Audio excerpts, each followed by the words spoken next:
Welcome to Mojo TV. బులెటిన్ల ముందుగా headlines.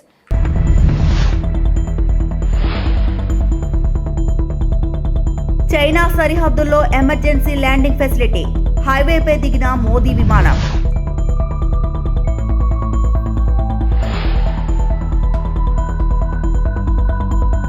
₹3,32,205 కోట్లతో ఏపీ బడ్జెట్ ప్రవేశపెట్టిన ఆర్థిక మంత్రి.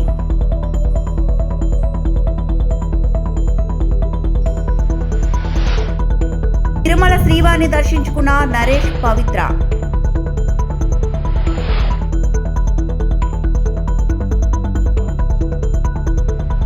అస్సాంలో చారిత్రాత్మక ఘట్టం ఆవిష్కృతమైంది. ఈశాన్య భారత్లో ఏర్పాటైన తొలి ఎమర్జెన్సీ ల్యాండింగ్ ఫెసిలిటీపై ప్రధాని మోదీ ప్రయాణిస్తున్న ఎయిర్ క్రాఫ్ట్ ల్యాండ్ అయింది. ఈ ఫెసిలిటీ పైన సరిహద్దుకు 300 కిలోమీటర్ల దూరంలో ఉంది. ప్రధాని మోదీ దీన్ని నేడు ప్రారంభించారు. ఈ సందర్భంగా వాయుసేన ప్రత్యేక విన్యాసాలు ప్రదర్శించింది. ఈ ఫెసిలిటీ గురించి మోదీ ఇప్పటికే ఎక్స్ వేదిక పోస్టు పెట్టారు. క్లిష్ట సమయంలో సహాయక కార్యకలాపాలకు అత్యవసర ప్రతిస్పందనకు ఈ ఈవిల్ఎఫ్ కీలకమని పేర్కొన్నారు.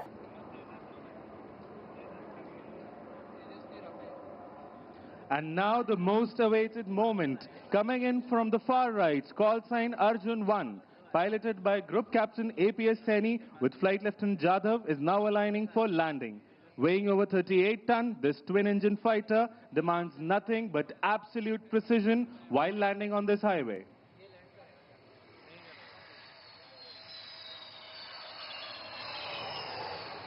And touchdown. Shoots out, aircraft landed, mission accomplished. And now coming in from the right, in the WIG formation are the Rafales of number 101 Squadron. Call sign Abhimanyu. Leading this formation is Group Captain Arun Kumar. Emerging from the horizon, the Rafale, India's most advanced multi-role fighter, tip of the spear in Indian Air Force's arsenal. तेजस्वी आभा के साथ दाहिने तरफ से आते हुए Rafale fighter jet. And now look out for the sharp peel off as the aircraft will now take a circuit. AP శాసనసభలో ఆర్థిక మంత్రి పయ్యావుల కేశవ్ వార్షిక బడ్జెట్ను ప్రవేశపెట్టారు. అనంతరం ప్రసంగాన్ని ప్రారంభించారు. 2026-27 ఆర్థిక సంవత్సరానికి 3,32,205 కోట్లతో బడ్జెట్ను ప్రవేశపెడుతున్నట్లు చెప్పారు. తమ దృష్టిలో బడ్జెట్ అంటే కేవలం పద్దుల ప్రకటన కాదని, రాష్ట్రాభివృద్ధి, ప్రజా సంక్షేమాన్ని జోడెద్దుల బండిలా పరుగులు పెట్టించాలనే సంకల్పం లాంటిదని పేర్కొన్నారు. గౌరవనీయులైన అధ్యక్ష, గౌరవ ముఖ్యమంత్రి వర్య, గౌరవ ఉప ముఖ్యమంత్రి వర్య మరియు గౌరవ సభ్యులారా, 2026-27 ఆర్థిక సంవత్సరానికి బడ్జెట్ ప్రతిపాదనలను ఈ గౌరవ సభ ఆమోదం కోసం ప్రవేశపెడుతున్నాను. ఈ బడ్జెట్ ఒట్టి జమా ఖర్చుల లెక్క మాత్రమే కాదు, 5 కోట్ల రాష్ట్ర ప్రజల ఆశలు, ఆకాంక్షలను నెరవేర్చేందుకు ఉద్దేశించిన రోడ్ మ్యాప్ ఇది. వరుసగా 3వసారి బడ్జెట్ సమర్పించడం నాకు దక్కిన అపూర్వమైన గౌరవం. ఈ అవకాశం ఇచ్చిన ముఖ్యమంత్రి చంద్రబాబు నాయుడు గారికి సర్వదా కృతజ్ఞుడిని. మా దృష్టిలో బడ్జెట్ అంటే కేవలం పద్దుల ప్రకటన కాదు, ఇది అంకెలకు అతీతం. రాష్ట్ర అభివృద్ధి, ప్రజా సంక్షేమాల్ని జోడెద్దుల బండిలా పరుగులు పెట్టించాలన్న మా దృఢ సంకల్పాన్ని బలంగా చాటి చెప్పే ఒక ప్రకటన. ఈ బడ్జెట్ సాగునీటి కోసం ఎదురుచూసే రాయలసీమ రైతుల కలల్ని సాకారం చేసేది, అవకాశాల కోసం ఎదురుచూస్తున్న శ్రీకాకుళం జిల్లాలోని యువ పట్టభద్రులకు గుండె నిబ్బరాన్నిచ్చేది, భవిష్యత్తుపై కొండంత ఆశతో కుటుంబాన్ని నడిపిస్తున్న నెల్లూరు గృహిణికి భరోసానిచ్చేది, కోస్తాలోని మహిళా పారిశ్రామికవేత్తలతో స్ఫూర్తిని నింపేది. దీనిలో ప్రతిపాదించే ప్రతి రూపాయి రాష్ట్ర ప్రజల ఆశలు, ఆకాంక్షలను సాకారం చేసేందుకు ఉద్దేశించింది. గత ప్రభుత్వ విధ్వంసకర పాలన చేసిన లోతైన గాయాలు, మిగిల్చిన చేదు అనుభవాలు మనం ఏం చేయకూడదో నిరంతరం గుర్తు చేస్తున్నాయి. గత ప్రభుత్వ దుష్పరిపాలన వల్ల రాష్ట్రానికి జరిగిన భారీ నష్టాన్ని, ఆర్థిక విధ్వంసాన్ని గమనంలో ఉంచుకుని 2024 సంవత్సర బడ్జెట్ ప్రవేశపెట్టాను.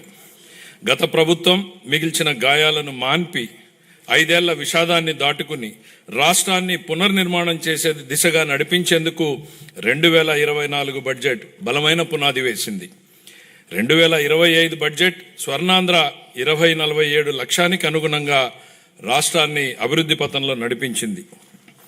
అంత భారీ విధ్వంసానికి గురైన రాష్ట్రాన్ని పునర్నిర్మించేందుకు 2 ఏళ్లు చాలా తక్కువ సమయం.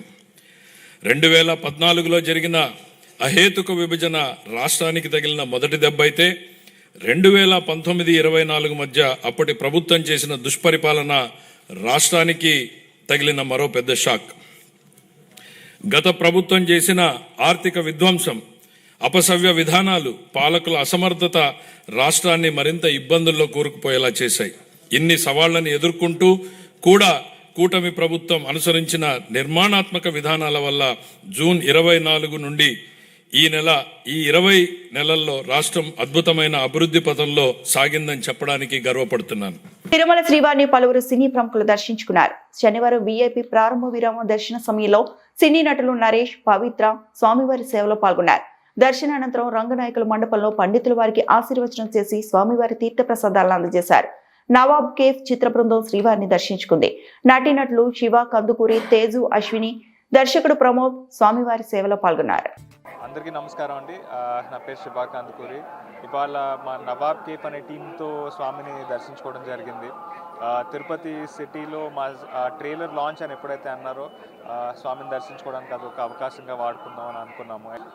చాలా చాలా బ్యూటిఫుల్ ఎక్స్పీరియన్స్ అండి. ఎప్పుడు ఇక్కడికి రావటము, స్వామివారిని చూడటం డెఫినెట్గా చాలా చాలా బ్యూటిఫుల్ ఎక్స్పీరియన్స్. సో ఈ నెల 20th మా సినిమా రిలీజ్ అవుతుంది. సో ఈ పాజిటివిటీతో, ఈ బ్లెస్సింగ్స్తో ముందుకెళ్ళి మా సినిమా మీ అందరికీ నచ్చాలని, మీరందరూ ఆదరిస్తారని కోరుకుంటూ సో మా టీం అంతా ఇక్కడ ఉన్నాము. మా డైరెక్టర్ ప్రమోద్ గారు, మా హీరోయిన్ తేజు గారు అండ్ మా ప్రొడ్యూసర్ వెంకట్ గారు. సో ఇవాళ మధ్యాహ్నం 3 o'clockకి తిరుపతిలో మా కాలేజ్లో, మేము మెడ్జీ కాలేజ్లో ట్రైలర్ లాంచ్ చేస్తున్నాము. సో ట్రైలర్ కూడా మీ అందరికీ నచ్చాలని మనస్ఫూర్తిగా కోరుకుంటున్నాను. Thank you. అందరికి నమస్కారం. నా పేరు తేజు అశ్విని. వాళ్ళ స్వామివారి దర్శనం జరిగింది. అన్నీ సక్సెస్ఫుల్గా, హ్యాపీగా, స్మూత్గా జరిగింది. సో మా మూవీ కూడా అలాగ ఉంటుందని ఎక్స్పెక్ట్ చేస్తున్నాం. ట్రైలర్ లాంచ్ ఇవాళ అవుతుంది కాలేజ్లో. అండ్ తిరుపతిలో జరిగేది మాకు చాలా చాలా స్పెషల్. స్వామివారి బ్లెస్సింగ్ మాకు డైరెక్ట్గా వస్తుందని అనిపిస్తుంది. సో మీరందరూ చూడండి. Feb 20th సినిమా వస్తుంది. ప్లీజ్ చూడండి. మహాశివరాత్రి వార్షిక బ్రహ్మోత్సవాలు పురస్కరించుకొని 5వ రోజున శ్రీకాళహస్తీశ్వరుడు హంస వాహనంపై కొలువు తీరి భక్తులకు దర్శనమివ్వగా, శుకవాహనంపై జ్ఞాన ప్రసూనాంబ అమ్మవారు కొలువు తీరి భక్తులకు దర్శనమిచ్చారు. కోలాటాలు, ఆటపాటల మధ్య భక్తులు స్వామి అమ్మవార్లను నయనానందకరంగా దర్శించుకున్నారు.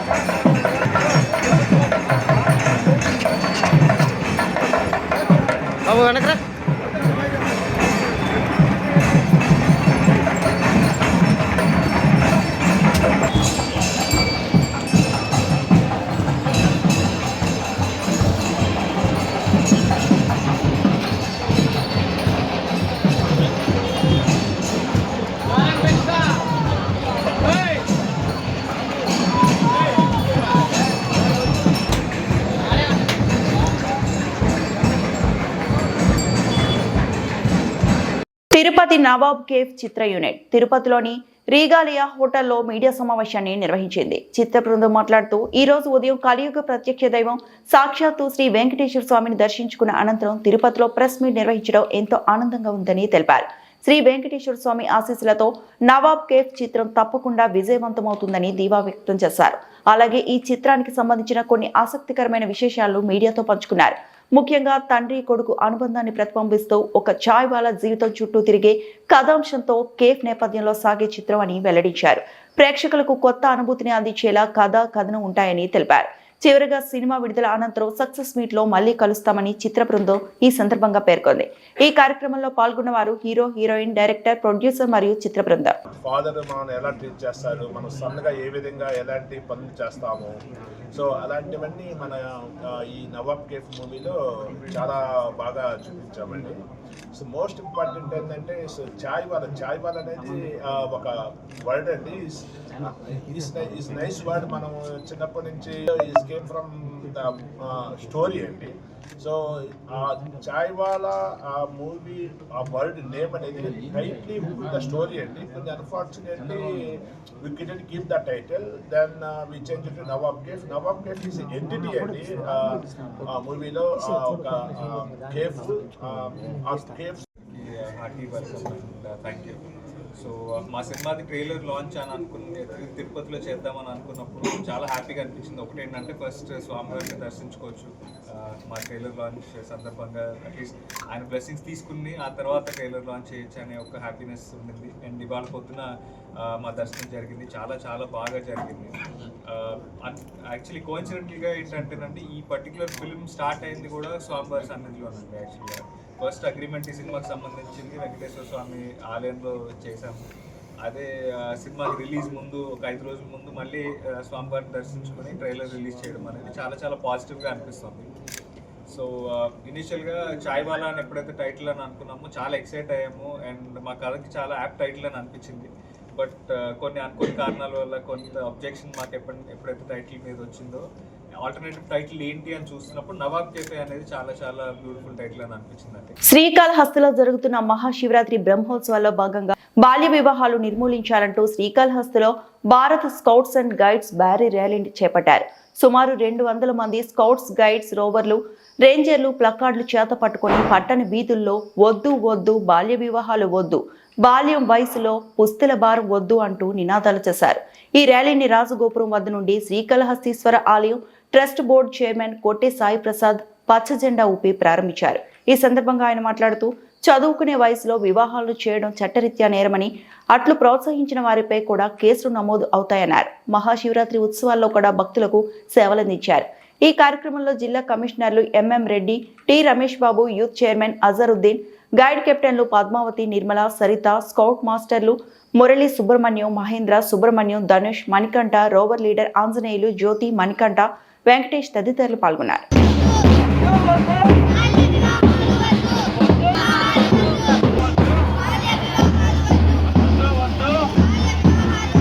ఈరోజు శ్రీకాళహస్తి బ్రహ్మోత్సవాల సందర్భంగా స్కౌట్స్ అండ్ గైడ్స్ ఆధ్వర్యంలో బాల్య వివాహాల గురించి అవగాహన గురించి వీళ్ళు ర్యాలీగా నిర్వహిస్తున్న ఈ ర్యాలీకి నన్ను పిలవడం చాలా ఆనందంగా ఉంది.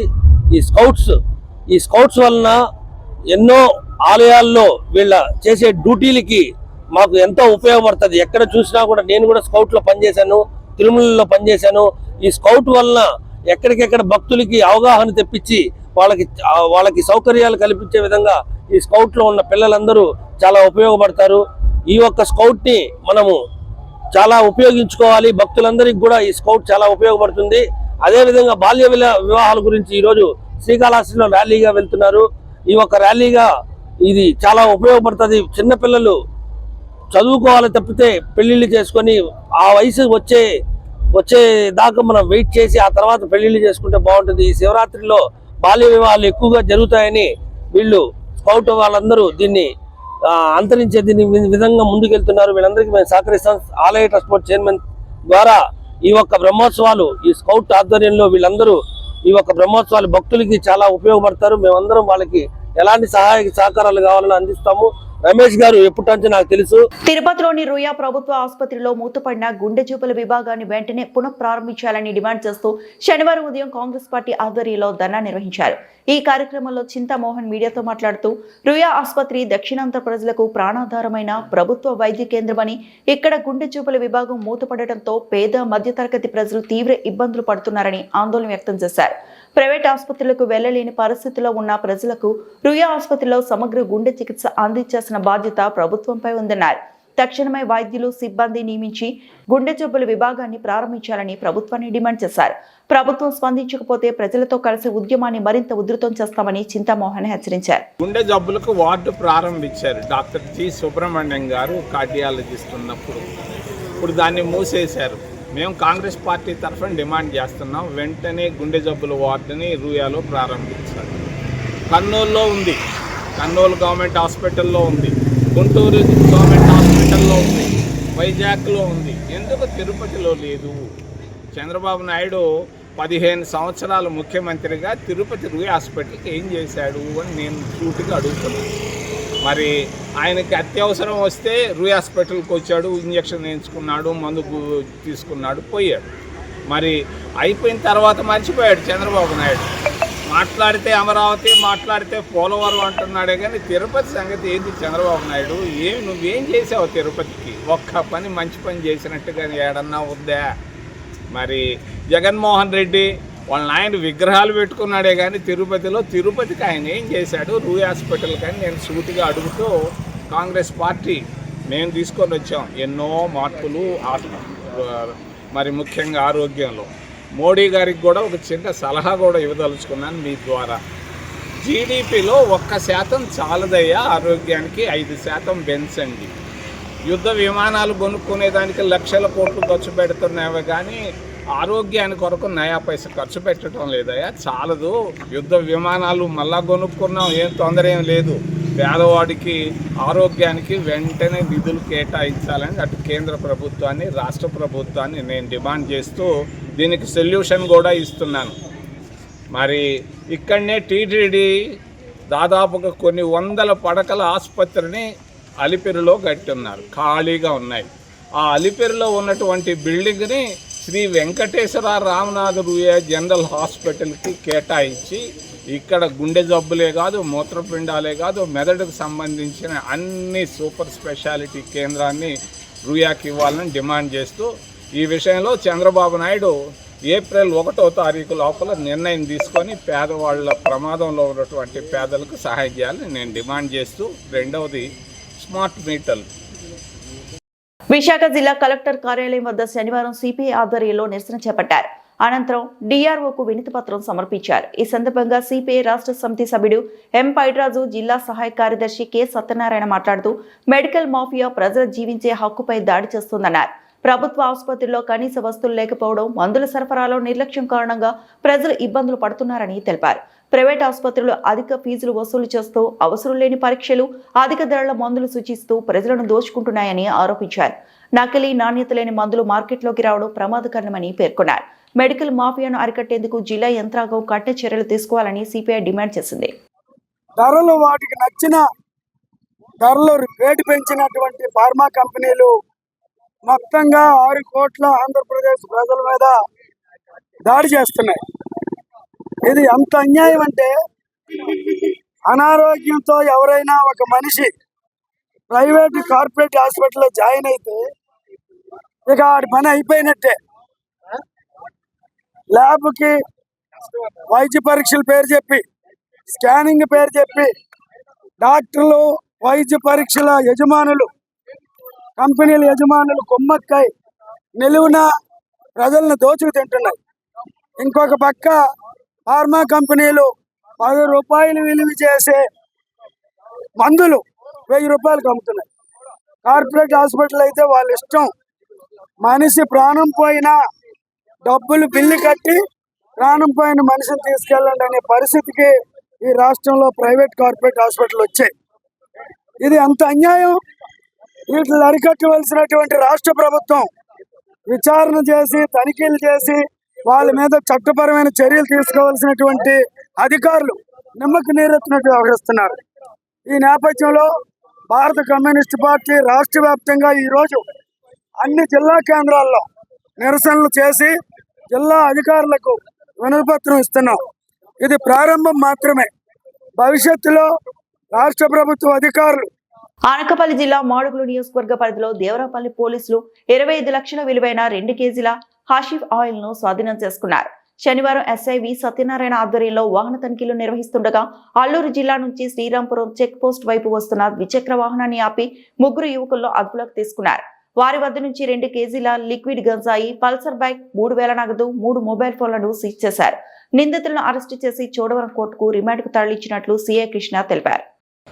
అనకాపల్లి జిల్లా కోటపాడు సర్కిల్ పరిధిలోని దేవరాపల్లి పోలీస్ స్టేషన్ పరిధిలో ఈరోజు ఉదయం 8 గంటలకు దేవరాపల్లి ఎస్ఐ గారికి ఇలాగ ఏజెన్సీ నుండి ఒక 3 వ్యక్తులు గంజాయితో వస్తున్నారనే ఇన్ఫర్మేషన్ రావడంతో ఎస్ఐ గారు వారి సిబ్బంది కలిసి శ్రీరాంపురం చెక్ పోస్ట్ వద్ద వెహికల్ చెక్ చేస్తుండగా సుమారు 8 గంటల సమయంలో ఒక 3 వ్యక్తులు మోటార్ సైకిల్ మీద ఏజెన్సీ నుండి కిందికి వస్తూ ఎస్ఐ గారిని వారి సిబ్బందిని చూసి తప్పించుకొని వెళ్ళిపోవడానికి ప్రయత్నం చేయగా ఎస్ఐ గారు వాళ్ళు ఆపి వాళ్ళని వెంబడించి పట్టుకొని చెక్ చేయగా ఒక 2 కిలోలు గంజాయి లిక్విడ్ దొరికింది. దాని విలువ సుమారు 25 లక్షలు ఉంటుంది. ఎస్ఐ గారు అక్కడే ఇమీడియట్ రిపోర్ట్ రాసి సదరు ప్రాపర్టీని, వెహికల్స్ను, వాళ్ళ దగ్గర నుండి 3 సెల్ ఫోన్లను సీజ్ చేసి పోలీస్ స్టేషన్ తీసుకొచ్చి కేసు రిజిస్టర్ చేశారు. ఇప్పుడు ఇన్వెస్టిగేషన్లో ఉంది. వాళ్ళని అరెస్ట్ చేసి చోడవరం కోర్టుకి రిమాండ్ పంపిస్తాము. పశ్చిమ గోదావరి జిల్లా పెనుమంట్ర మండలం నత్త రామేశ్వరంలో వెలిసిన త్రిలింగ క్షేత్రంగా పిలువబడే శ్రీ రామేశ్వర స్వామి ఆలయంలో మహాశివరాత్రి పురస్కరించుకొని స్వామివారికి ప్రత్యేక అభిషేకాలతో పాటు ప్రత్యేక పూజలు నిర్వహించగలరని, స్వామివారి దర్శనానికి వచ్చే భక్తులకు ఎటువంటి అసౌకర్యాలు కలగకుండా క్యూ లైన్ ద్వారా ఉచిత దర్శనాలతో పాటు ప్రత్యేక దర్శన ఏర్పాట్లు చేయడం జరిగిందని, భక్తుల సహాయార్థం ఆలయానికి వచ్చే భక్తులకు, వృద్ధులకు, పిల్లలకు పాలు ప్రసాదాలు పంచిపెట్టడం జరుగుతుందని ఆలయ కార్యనిర్వహణాధికారి మీడియాకు తెలియజేశారు.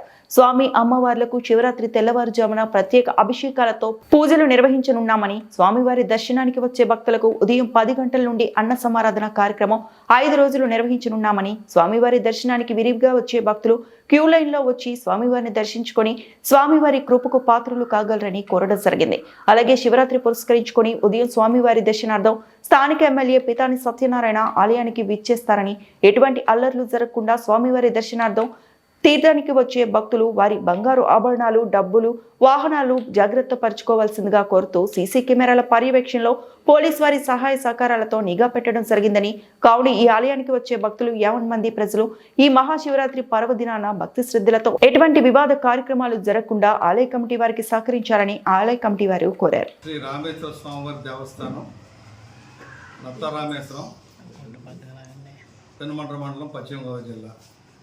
ఈ దేవస్థానానికి ఎగ్జిక్యూటివ్ ఆఫీసర్గా పనిచేస్తున్నాను. నా పేరు కులగం వేణుగోపాలరావు. మనకి ఇది 13/2/26 నుంచి 17/2/26 వరకు ఈ 5 రోజులు మహాశివరాత్రి ఉత్సవాలు ఘనంగా జరుగుతాయండి. ఈ శివాలయంలో ఈ స్వామివారు కోరికలు తీర్చేటువంటి స్వామివారు కనుక దూర ప్రాంతాల నుంచి కూడా ఎక్కడి నుంచో వచ్చి స్వామివారి దర్శనం చేసుకుని వారి యొక్క కోరికలు విన్నవించుకొని తీర్చుకోవడం జరుగుతుందండి. ఈ స్వామివారి దర్శనం కోసం సుమారు ఒక 50,000 మంది, 40,000 మంది, 50,000 మంది దాకా భక్తులు వచ్చి స్వామివారి దర్శనం చేసుకుందండి. దేవస్థానం నుంచే కానీ భక్తులు సహకారంతో కానీ ఉచిత అన్న సమారాధన సుమారు 25,000 మందికి అన్న సమారాధన ఏర్పాటు చేయడం జరుగుతుందండి. అలాగే ఉచిత ప్రసాద వితరణ జరుగుతుంది భక్తుల సహకారంతో. అలాగే మంచినీటి సౌకర్యాలు కూడా ఏర్పాటు చేశామండి. నంద్యాల జిల్లా పవిత్రమైన దేవస్థానం అహోబిలం గ్రామంలో నాటుసారా ఘాటు. నంద్యాల జిల్లా ఆళ్లగడ్డ స్థానిక ఎక్సైజ్ శాఖ నిర్లక్ష్యంతో పరమ పవిత్రమైన దేవస్థానం అహోబిలం గ్రామంలో నాటుసారా సరఫరాపై నంద్యాల ఎక్సైజ్ సూపరింటెండెంట్ రవి ఆదేశాలతో ఈఎస్టీఎఫ్ టీం రంగంలోకి దిగి ఒకే ఇంట్లో బండ కింద ఉన్న 60 లీటర్ల నాటుసారా స్వాధీనం చేసుకుని కేసు నమోదు చేశారు. స్థానిక ఎక్సైజ్ శాఖ అధికారులపై ప్రజల్లో విమర్శలు వెలువెత్తాయి. వారం రోజుల్లో అహోబిలం బ్రహ్మోత్సవాలు ఉండడంతో నాటుసారా ఘాటుపై కలకలం రేపింది.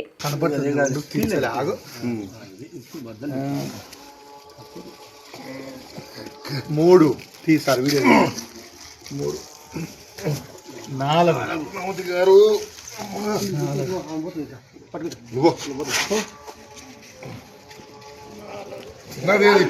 పగలంగా 4 5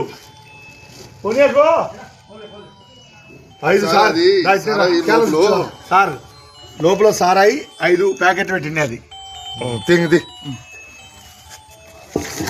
వాని వాయిస్ తీసుకున్నారు. దొరికింది ఎందుకు వాయి